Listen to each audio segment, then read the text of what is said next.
Hello, hello, and welcome back to Fireside Chats. I know what you're thinking, and yes, what you're seeing is real. I am wearing sweatpants.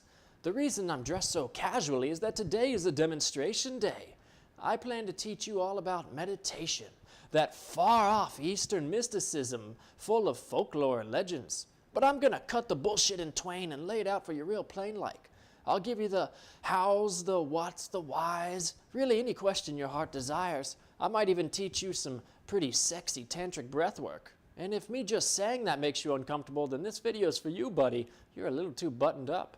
So find a comfortable place in your home, maybe that $7,500 clawfoot chair overlooking the snowy mountains outside. You know, somewhere you can really clear your mind. And let me tell you about meditation and why you need it. You see, meditation is the great divider between yourself and your mind. Just like Moses stood upon the rocks near the Red Sea and parted the great waves, meditation will part you from your thoughts so that you can walk along the bedrock and look up at them as they threaten to crash upon you and realize that they're just an illusion. They're not you. With meditation, you get a quiet moment for you to sit and observe your mind, feeding you an endless barrage of intrusive thoughts. Simply put, your mind is a tool and nothing more. It feeds you information it believes is pertinent to your existence. It thinks that you need this information because at one point you reacted to it. And this is where you must take responsibility for what your mind feeds you. Your mind is just there to take in all the things around you and package them in a way that may be useful to you. And when it does that, if you respond in kind and maybe anxiety or fear, whatever your response may be, your brain takes that as a response of importance, and so it begins feeding you more of what it gave you. And in that, you may find yourself trapped in these thoughts. You don't know that your reaction to them is the very reason you continue having them fed to you.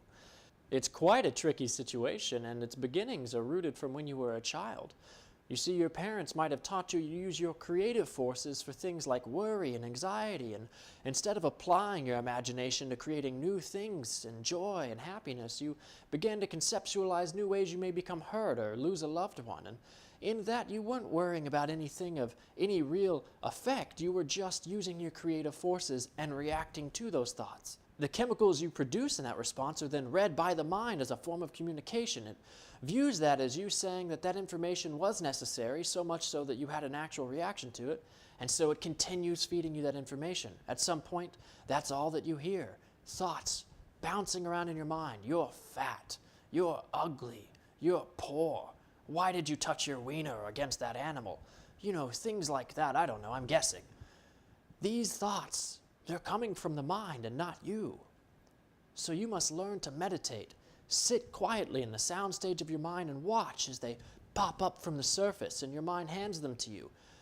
You must not interact with them. This is called Observance Meditation. Simply put, you are an observer. You are pure consciousness reacting to environment and experiences. Once you strip yourself of the trappings of this body and the labels such as mother or child or father or uncle, you find that the only thing that's left is pure observation, you in your simplest form. Meditation is the moment where you will experience that. You will watch thoughts drift past you as the mind throws them your way, and as you observe them, you choose not to interact with them. And in doing that, your mind is forced to just go quiet. It no longer receives communication from you. You don't react to the thoughts, and it doesn't know what to give you, so it just shuts up. And in that, you will find nirvana. And not the band where the dude, he could have used some meditation if you ask me. No actual nirvana. Samadhi, as they call it. The mindset only achieved by a few white women that read that Eat, Pray, Love book, and perhaps maybe a yogi or two. So let's teach you how to reach that state. And we'll begin with a simple practice. I'm going to dust off all of the folklore around meditation, and there will be no snake oil salesmen or floating yogis. I mean, yes, I am floating, but that's from something different. I pissed off a gypsy in the Himalayas, and she cursed me with helium butt. So, ignore that, and we will move forward into the meditation practices, beginning with one simple breath technique. You will breathe in through your nose, down into your rock-hard six-pack abs, and hold the breath. Then you will release through your mouth. You will continue this breathing pattern in a cyclical notion until eventually it's the only thing you're paying attention to. You may find it distracting when you breathe in through your nose to open your mouth and breathe out through your mouth, so I suggest holding your mouth slightly agape, pressing your tongue to the roof of your mouth and using that to regulate the airflow. As you breathe through your nose, press the tongue against your mouth, and the air will go through only the nose. As you breathe the air back out of your belly, drop the tongue and it will exit through the mouth. That way you don't have a lot of movement to distract you. Once you've perfected this very simple breathing technique, and you're not a quick one, so give it a few tries, you'll find that you're already calming as you're hyperoxygenating your blood. In this moment, you'll be able to focus on nothing at all, just the breath. As thoughts are thrown to you, as your mind volleys them in your direction, you may find yourself in the old habits of interacting with them, but this is the moment for you to stop. Let them float by and just observe them. Do not be moved by your thoughts. It is just data the mind is giving you as it struggles to find a usefulness in this quiet place you're experiencing. That's the beauty of meditation, and in essence, you're taking revenge on that son of a bitch you call the mind. It has no choice but to sit there quietly like the little child it is and try to throw everything at you. As you learn to become more powerful than it, it will become your tool. It will throw nothing at you until you have called it to the surface. So, as I said, breathe into the stomach, release through the mouth, and focus just on the breath. If your attention wanes or wanders, bring it back to the breath. Do not become upset with yourself. You're still learning. There really isn't anything more to it. You simply breathe and exist. Observe your thoughts and don't interact with them. I mean, it's that simple. You shouldn't have put it off this long, you fucking idiot. That is just an example of the sort of intrusive thought we're trying to get rid of through meditation. I'm just mirroring your thought patterns. I don't feel like you're an idiot. So meditate every day, 20 minutes at least, and you will find a new you developing. Meditation is quite an important part of your life.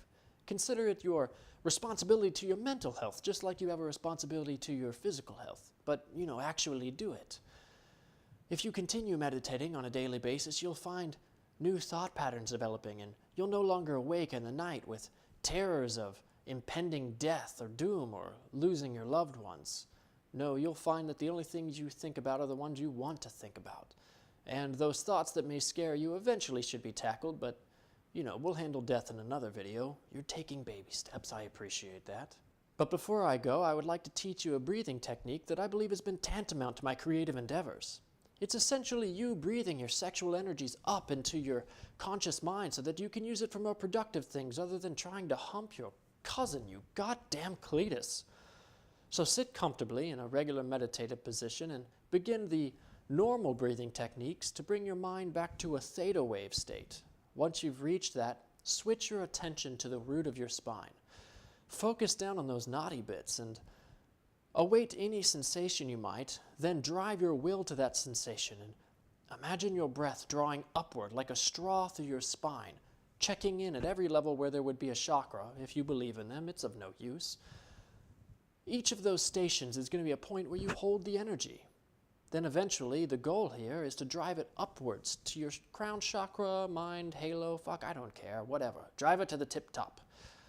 And in that, you will find no more frustration or primal drives to have sex with anything that crosses your path. Instead, you will truly control your sexual urges, choosing when they come your way. And you will find new creative ideals striking you as that energy transmutes into something new and productive.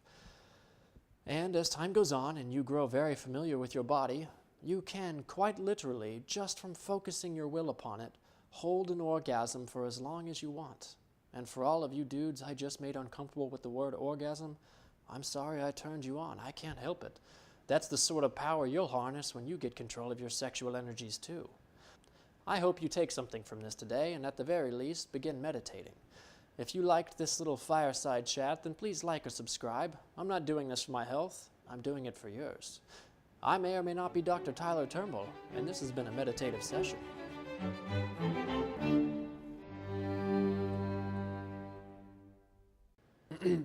Oh, perfect timing. You see, I've just finished the best book I've ever read. It's called How to Human, a practical guide to the human experience. And oh, look at that. It was written by moi. Within these pages is a cornucopia of information to help you navigate the intricacies of the human experience. Learn to decouple yourself from your mind and move smoothly through the minefield that is relationships. So drive on down to your local Amazons and pick it up for $7. Or if you're one of those fancy Japanese type robots, get the digital version for $3. Just click the link below. Thanks for watching. Oof, I think that might be the longest I've ever floated.